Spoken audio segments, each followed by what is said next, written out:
अस्सलामुअलैकुम नाज़रीन कराम, नई वीडियो में आपको खुश आमदीद कहते हैं। बहुत ही अहम तरीन इश्यूज़ पे आज बात करनी है। बहुत बड़ी बड़ी डेवलपमेंट्स हो रही हैं, बड़ी ख़बरें आ रही हैं, कुछ लोगों की चीखें भी निकल रही हैं, वो भी आपको सुनानी है। ख़ास तौर पर इस वक्त जो अवाम मुखालिफ एक जमात है उसकी चीखें निकल रही हैं, नून लीग की चीखें निकल रही हैं, और वो आपको लाजमी मैं सुनवाऊँगा कि सूरत हाल है क्या पाकिस्तान तहरीक इंसाफ और इदारों के दरमियान बर्फ़ पिघलना शुरू हो गई है, या कुछ लोगों ने बूट पॉलिश के पुराने रिकॉर्ड भी तोड़ दिए हैं। इस पर भी बात करेंगे। नाज़रीन कराम, मरियम नवाज़ खैबर पख्तूनख्वा और पंजाब के दरमियान बॉर्डर बनाने की बात कर रही हैं, ये कौन से प्लान का हिस्सा है? फिर राजनाथ सिंह ने पाकिस्तान में 20 लोगों के कत्ल का एतराफ़ किया है। लेकिन सबसे पहले आपको बताता हूँ कि इमरान खान ने अडयाला जेल जब लोगों से मुलाकात की तो क्या कहा कि देखें, और शायद जज को भी ये कहा इमरान खान ने कि मुझे सज़ा होनी थी इलेक्शन से 5 दिन पहले, लेकिन नजम सेठी को कैसे पता था कि मुझे इलेक्शन से 3 या 4 दिन पहले या 5 दिन पहले सज़ा होगी? नजम सेठी को किसने बताया था? इमरान खान ने यहाँ तक कहा था कि नजम सेठी को बुला के पूछें कि उसे कैसे पता था कि मुझे सज़ा होगी इलेक्शन से पहले। तो नाज़रीन इकराम, नजम सेठी को कोई बताता तो है ना। अब ज़रा सुने नजम सेठी को कि बंद कमरों में बैठे लोगों ने उन्हें क्या बताया, ये मुलाहिजा करें। दूसरी तरफ साइफर केस में भी हमने देखा कि इस्लामाबाद हाई कोर्ट का लहजा ना सिर्फ नरम था बल्कि ऐसे इशारे मिल रहे हैं जैसे इनको रिलीफ मिल सकता है साइफर केसेस में। इलेक्शन से पहले आपने प्रेडिक्ट किया था कि तेजी से सजाएं होंगी और सजाएं हो गई। अब ईद से पहले जो इशारे मिल रहे हैं, इमरान खान साहब के वकील का भी ये कहना था कि किसी एक को ईदी मिलनी चाहिए। हो सकती है किसी की ईद, बानी पीटीआई बाहर आ सकती है। देखिए, ये नहीं मैं कह सकता कि ईद से पहले होगी या बाद में। ये मैं कह सकता हूँ कि होगी। ईद होगी या रिहाई होगी? पीटीआई की ईद हो जाएगी। अच्छा। और ईद तो रिहाई की सूरत में ही हो सकती है। ईद पहले होगी या ईद के बाद होगी, वो मैं नहीं कह सकता। ये तो आप बहुत बड़ी खबर दे रहे हैं। मैं समझता हूँ कि ये केसेस जो हैं ये सब उड़ जाएंगे, तिनकों की तरह उड़ जाएंगे। ये उड़ जाएंगे बिल्कुल हाई कोर्ट के अंदर। फिर ये अपील से आएंगी सुप्रीम कोर्ट में। अच्छा। फिर वहां थोड़ी अरसे के लिए टिके रहेंगे।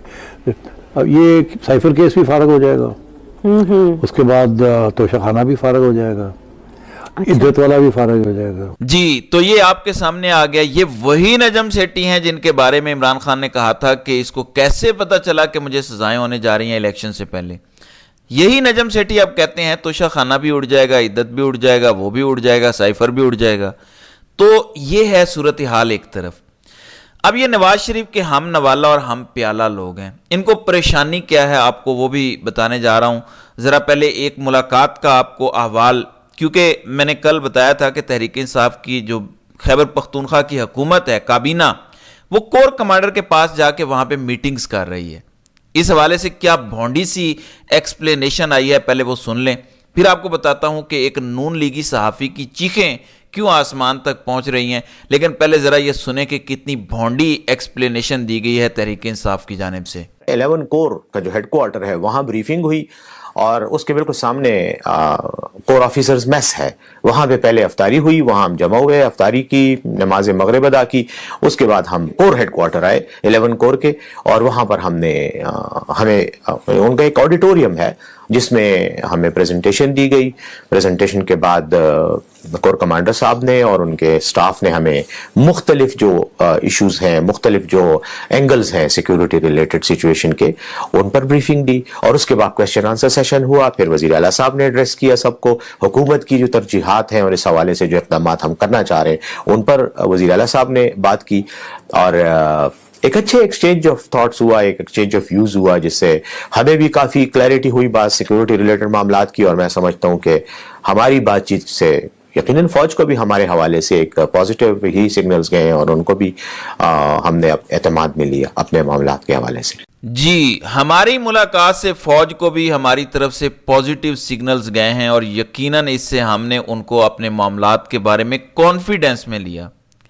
नाज़रीन इकराम, अली अमीन गंडापुर वो हैं जिनके बारे में रेड लाइनें लगी हुई थी, जिनको कहा जा रहा था कि ये 9 मई के मास्टरमाइंड्स में से एक हैं। पाकिस्तान का 9/11 इन्होंने किया, इनको नहीं छोड़ना।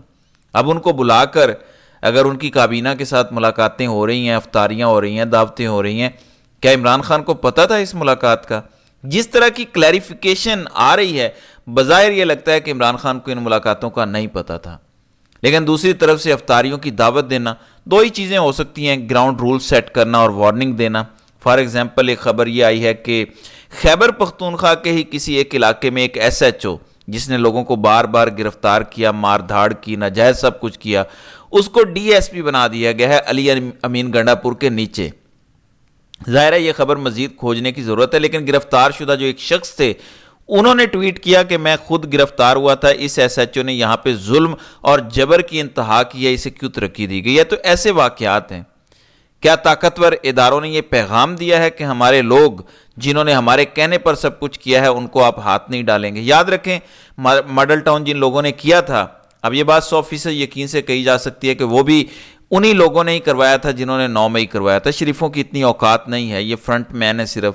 تو ماڈل ٹاؤن کے افسران جب شریف خاندان حکومت میں نہیں تھے، تب بھی عمران خان حکومت میں تھے، تب بھی ان کو اعلیٰ عہدے ملتے رہے۔ کیسے ملتے رہے؟ کون دلواتا رہا؟ یہ آپ کو میرا خیال ہے بتانے کی ضرورت نہیں ہے، اب آپ سب لوگ سمجھدار ہیں، جانتے ہیں کہ اس ملک کا سسٹم کیسے چلتا ہے۔ کیا اس طرح کی سرٹن ریڈ لائنز بتائی گئی ہیں خیبر پختونخوا کی حکومت کو کہ یہاں آپ آ سکتے ہیں، یہاں آپ نہیں آ سکتے؟ محمود خان اچکزئی کہتے ہیں کہ ایک تحصیل کی سطح پہ ایک سیکٹر کمانڈر موجود ہے، ایک بریگیڈیئر سارے معاملات چلا رہا ہے پورے ملک میں۔ ہر تحصیل کی سطح تک یہ لوگ آ چکے ہیں اور سارے معاملات چلا رہے ہیں۔ اب یہ تو کھل کے باتیں ہو رہی ہیں۔ ایک تو اس کا یہ پہلو ہے کہ ان کی طرف سے بلا کے ریڈ لائنز بتا دی گئی ہیں کہ یہاں تک آپ معاملات کر سکتے ہیں، اس سے آگے نہیں جا سکتے۔ دوسرا یہ بھی ہو سکتا ہے کہ واقعی اب انہیں بھی پتہ چل گیا ہے، اور آج یہ اعتراف بھی ہوا ہے بائی دا وے، آج وزیر اعلیٰ پنجاب مریم نواز جنہوں نے آسان رستہ چنا جس میں اپنی عزت نفس قربان کرنی پڑتی ہے، بوٹ چمکانے پڑتے ہیں، وہ جس رستے پہ چل کے وزیر اعلیٰ بنی، آج انہوں نے کہا کہ 9 مئی کی وجہ سے یہاں پہ سرمایہ کار نہیں آ رہے۔ بنیادی طور پر انہوں نے یہ اعتراف کیا کہ 9 فروری کے الیکشن کے ڈاکے کی وجہ سے لوگ نہیں آ رہے۔ 9 مئی کا تو نام بدنام کر رہے ہیں، 9 فروری کے الیکشن ڈاکے کی وجہ سے سرمایہ کار اب نہیں آ رہے۔ لیکن میں آپ کو ایک خبر بتانا چاہتا ہوں ناظرین اکرام، ایس آئی ایف سی کو بنے ہوئے 1 سال سے کچھ زیادہ ہو گیا، یا 1 سال ہونے والا ایس آئی ایف سی جس کو فوج نے ہیڈ کیا تھا اور شہباز شریف کو سامنے موجود ہیں، اور کہا گیا کہ اس کے بعد اب ترقی ہی ترقی ہوگی۔ ایس آئی ایف سی کے بننے کے بعد یہ اعداد و شمار ہیں، پچھلے سال 1 کروڑ لوگ خط غربت سے نیچے گئے، اور اب اعداد و شمار ورلڈ بینک کے یہ بتاتے ہیں کہ مزید 1 کروڑ لوگ خط غربت سے نیچے جانے والے ہیں۔ تو یہ ہے کل کارکردگی ایس آئی ایف سی کی۔ سرمایہ کاری نہیں آ رہی تو الزام لگا دو 9 مئی پر، قیامت بھی آئے گی تو انہوں نے کہنا ہے 9 مئی ہوا تھا اس لیے قیامت آ گئی، کہیں زلزلہ آ گیا تو کہنا ہے کہ 9 مئی کی وجہ سے زلزلہ آیا، کہیں بارش تیز ہو جاتی ہے تو کہہ دیں گے کہ 9 مئی ہوا تھا اس لیے بارشیں زیادہ ہو گئیں، سیلاب آ رہے ہیں۔ مطلب ایک لمٹ ہوتی ہے ہر چیز کی، ایک گائے کو کتنا نچوڑنا ہے۔ اللہ معاف کرے، اس کو یہ کوئی مذہبی تہوار بنانے لگے ہیں جس طرح کی تیاریاں ہو رہی ہیں 9 مئی کی، آپ دیکھیں گے یہ اگلے مہینے کیا کرتے ہیں۔ بہرحال انہوں نے تسلیم کر لیا ہے کہ یہ ناکام ہو گئے ہیں۔ اب جو ناکام لوگ ہیں پھر وہ لسانی کارڈ کھیلتے ہیں، تعصب کا کارڈ کھیلتے ہیں، نفرت کا کارڈ کھیلتے ہیں۔ میں آپ کو نون لیگ کی پریشانی پہلے بتا دوں ناظرین اکرام، خیبر پختونخوا کی حکومت نے جو ملاقاتیں کی ہیں، برف پگھل رہی ہے نہیں پگھل رہی، لیکن نون لیگ پریشان ہے۔ نون لیگی صحافی طلعت حسین لکھتے ہیں کہ اگر فوج نے پی ٹی آئی سے معاملات طے کرنے کا آغاز کر لیا ہے، اور اگر پی ٹی آئی نے فوج کے ساتھ بیٹھنا شروع کر دیا ہے، تو اس نیک کام کو کھل کر کریں، صحیح طریقے سے اور سلیقے سے کریں۔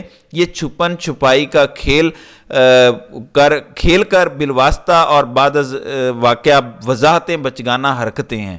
عمران خان سے مذاکرات کریں اور مذاق رات بند کریں۔ یہ نون لیگی صحافی کا کہنا ہے کہ اگر فوج نے بات چیت شروع کر دی ہے تحریک انصاف سے تو کھل کے کریں، یعنی یہ لوگ پریشان ہیں۔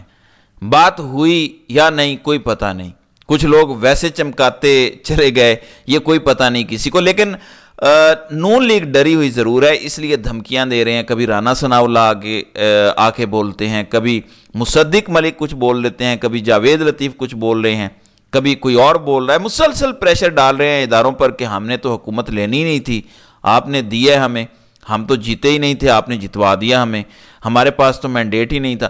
تو وہ ایسی باتیں کر رہے ہیں جس سے پتہ چل رہا ہے کہ یہ الیکشن تھا، इमरान खान वर्सेस ताकतवर जर्नैल। अवाम ने इमरान खान को वोट दिया, जर्नैलों ने इसको पर्सनल ले लिया, रातों रात नताइज तब्दील किया और कहा कि हम इतना पर्सनल इसको ले गए हैं कि अवाम का फैसला मानते ही नहीं, हमने ही जीतना है, जो मर्जी हो जाए, चाहे धौंस धमकी करनी पड़े। लेकिन नून लीग अब उनको बता रही है कि सामने हम हैं और फ्रंट हमने ही प्रोवाइड किया हुआ है। जब से इनके गले में मोहसिन नकवी ख़ास तौर पर फैसल वाडा या अनवारुल हक काकड़ पड़े हैं तो इन्हें पता चला है कि हमारे पल्ले तो कुछ है ही नहीं। एक सेनेटर हम अपना नहीं बना सकते, हम इसहाक डार को वजीर ख़जाना नहीं बना सकते, इसहाक डार को किसी कमेटी में शामिल नहीं कर सकते। तो हम क्या कर रहे हैं, मजीद जलील होकर यहाँ से निकलेंगे। और राना सनाउल्लाह अब डर रहे हैं कि जलील भी होंगे और दोबारा जेलों में भी हम सारे जाएंगे, ये इनको डर पड़ा हुआ है। बहरहाल ये इस वक्त तक की सूरत हाल है, तो देखते हैं कि आइंदा आने वाले दिनों में मजीद क्या होता है। तो नाज़रीन कराम, आपकी इस वीडियो के हवाले से क्या राय है, आप अपनी राय का इजहार कमेंट सेक्शन में ज़रूर कीजिएगा।